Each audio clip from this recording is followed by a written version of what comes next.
जय सिया राम। जिंदगी कभी भी सीधी रेखा की तरह नहीं होती। कभी जीत तो कभी हार, कभी सम्मान तो कभी अपमान। लेकिन असली खिलाड़ी सिर्फ वही होता है जो हर परिस्थिति में, हर हाल में मुस्कुराना सीख जाए।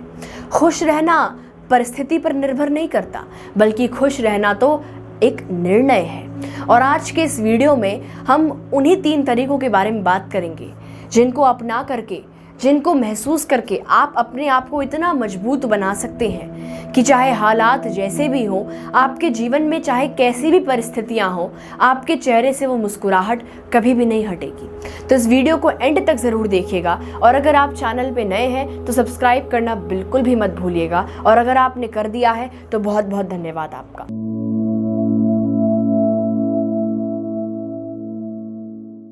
सबसे पहला तरीका है खुश रहने का कि स्वीकृति की शक्ति को अपनाइए। हमेशा हमारे जीवन में हर चीज हमारे अनुसार से नहीं होती। कई बार मेहनत करने के बाद भी हमें फल नहीं मिलता। कई बार अपने ही लोग हमें नहीं समझते। और यही वह पल होता है जहां अधिकतर लोग टूटने लग जाते हैं। लेकिन यहीं से सच्ची मजबूती शुरू होती है कि जो चीजें नहीं बदल सकती, आप उन्हें स्वीकार कीजिए।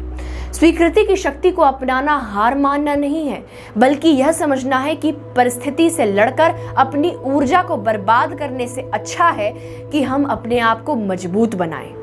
जब आप विरोध करते हैं तो आपका मन अशांत होता है, और जब आप स्वीकार करते हैं चीजों को तो आपके अंदर स्पष्टता आती है। और स्वीकृति आपको अंदर से स्थिर बनाती है। और जब व्यक्ति स्थिर हो जाता है तो अपने आप सामने की चीज़ें ठीक होना शुरू हो जाती हैं। तो सबसे पहले यही निर्णय लीजिए कि आज से आप भाग्य पर नहीं, अपनी प्रतिक्रियाओं पर नियंत्रण करेंगे। दूसरी चीज, तुलना करना छोड़ दीजिए। जब हम अपने जीवन को किसी दूसरे के जीवन के साथ तौलते हैं तो हम उसी क्षण अपने सारी खुशियों को खत्म कर रहे होते हैं। हम देखते हैं कि वो हमसे आगे है तो हमारे मन में हीन भावना आ जाती है। हम देखते हैं कि वो हमसे पीछे है तो हमारे अंदर अहंकार आ जाता है। यानी दोनों ही स्थितियां हमारे मन की खुशियों को छीन लेती हैं। बल्कि सच्चाई तो यह है कि सबकी अपनी अपनी अलग अलग यात्राएं हैं। किसी का संघर्ष दिखता है तो किसी का नहीं दिखता। किसी को सफलता जल्दी मिल जाती है तो किसी को देर से। यानी सबका अपना अलग अलग समय है। और जब हम अपना ध्यान तुलना करने से हटाकर अपनी प्रगति पर लगाते हैं तो हमारा असली विकास शुरू होता है। याद रखिए, दूसरों की रफ्तार से घबराइए मत। अपनी चाल को पहचानिए, अपनी ताकत को पहचानिए। हमेशा ये बात याद रखिए कि दौड़ लंबी है और जो व्यक्ति अपनी राह पर टिक जाता है वो अंत में जीत जाता है। और तीसरी और सबसे महत्वपूर्ण चीज है कृतज्ञता। हमारे जीवन में जो भी है हमारे पास, अगर हम उसके लिए कृतज्ञ होना शुरू कर दें तो ऐसे ही सारी आधी परेशानियां खत्म हो जाती हैं।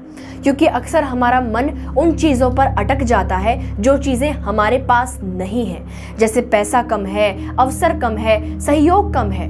लेकिन हम रुक कर ये नहीं देखते कि हमारे पास अभी जो है शायद वह भी किसी के लिए सपना हो सकता है। इसीलिए सुबह उठते ही 3 चीज़ों के लिए आभार व्यक्त कीजिए। जीवन, स्वास्थ्य, परिवार, कुछ भी। जब मन कमियों से निकलकर उपलब्धियों पर चला जाता है तो मन ऐसे ही शांत हो जाता है। हमारे पास शांति आ जाती है। कृतज्ञता हमारे मन को शांत बना देती है और हमारे सोच को बदल देती है। जहाँ शिकायत थी वहाँ संतोष आ जाता है। जहाँ बेचैनी थी वहाँ शांति आ जाती है। याद रखिए, खुशी कभी भी बड़ी बड़ी उपलब्धियों से नहीं मिलती, बल्कि छोटी छोटी चीज़ों को महसूस करने से मिलती है। और जैसे ही आपकी शिकायत कम और धन्यवाद ज़्यादा हो जाएंगे तो आपका जीवन ऐसे ही खुशहाल हो जाएगा। इसीलिए आज से निर्णय लीजिए कि ये 3 बातें आप अपने जीवन में अप्लाई करेंगे, खुश रहेंगे, कृतज्ञ रहेंगे, कभी भी अपने ज़िंदगी को किसी दूसरे की ज़िंदगी के साथ तौलेंगे नहीं और हमेशा अपने चेहरे से मुस्कुराहट को हटने नहीं देंगे।